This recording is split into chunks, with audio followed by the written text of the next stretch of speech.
ఇక 24 గంటల్లో electoral bonds వివరాలు ఇవ్వవలసిందే. ఎస్బీఐకి సుప్రీంకోర్టు ఆదేశం.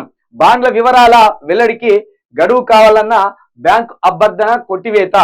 మార్చి 6లోగా బాండ్ల వివరాలు వెల్లడించాలని ఆదేశించిన గడువు కోరడమేంటని అసహనం.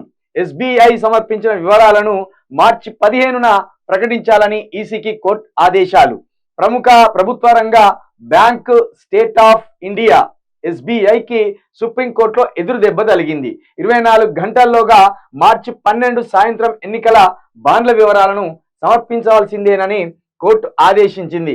ఎలక్టరల్ బాండ్ వివరాల వెల్లడికి గడువు ఇవ్వాలంటూ ఎస్బీఐ చేసిన అభ్యర్థనను అత్యున్నత న్యాయస్థానం తిరస్కరించింది.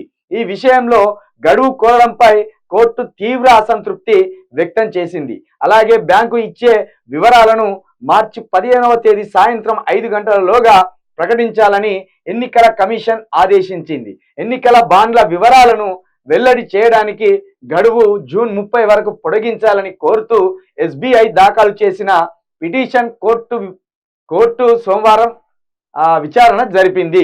రాజకీయ పార్టీలకు రహస్యంగా నిధులు అందించేందుకు వీలుగా కల్పించే ఎలక్టరల్ బాండ్స్ పథకాన్ని గత నెల 15న సుప్రీంకోర్టు రద్దు చేసింది. ఈ బాండ్ల ద్వారా 2019 ఏప్రిల్ నుంచి పార్టీలకు అందిన సొమ్ము ఇచ్చిన దాతల వివరాలను ఈ నెల 6లోగా ఎన్నికల సంఘానికి అందించాలని ఆదేశించింది. అయితే తాము దాతలు గ్రహీతల వివరాలను వేరువేరుగా భద్రపరిచామని వాటిని సరిపోల్చి ఇచ్చేందుకు సమయం కావాలంటూ సుప్రీంకోర్టులో ఎస్బీఐ పిటిషన్ దాఖలు చేసింది. చూసింలా, ఇదేంటంటే ఉదాహరణకు ప్రభుత్వం అప్పు తెచ్చుకోవాలంటే ఆర్బీఐ దగ్గర నుంచి ఉదాహరణకి ఇప్పుడు మనకు ఆర్టీసీ భూములు ఉన్నాయి. ఆర్టీసీ భూములకు సంబంధించిన బాండ్ల పేపర్లను తీసుకపోయి కుదబెట్టి ఓ 3,000, 4,000, 5,000 తెచ్చుకుంటారు. కోట్లు 3,000 కోట్ల, 4,000 కోట్ల, 5,000 కోట్ల తెచ్చుకుంటారు. ఇక వెనకకెళ్ళు. అదేవిధంగా పార్టీలకు కూడా ఈ మధ్య బ్యాంకులు బాండ్లు దగ్గర పెట్టుకొని అప్పులు ఇస్తుందట.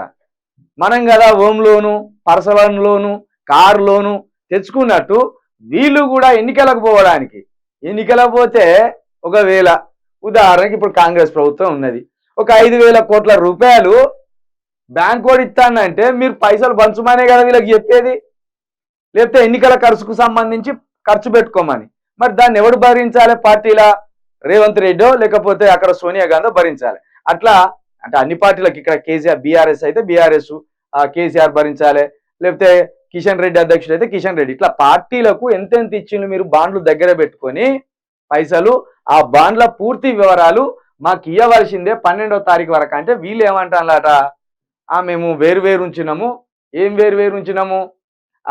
ఎవరైతే డబ్బులు ఇచ్చిందో దాతల పేర్లు వేరు ఉంచినాము, గ్రహీతలు తీసుకున్న వారి పేరు కూడా వేరు ఉంచినాము. మాకు కాస్త సమయం కావాలంటే ఇక్కడ హైకోర్టు అసంతృప్తి వ్యక్తం చేసి సుప్రీంకోర్టు అసంతృప్తి వ్యక్తం చేసి ఇవ్వవలసిందే, పిచ్చి కథలు పడద్దని చెప్పిందట.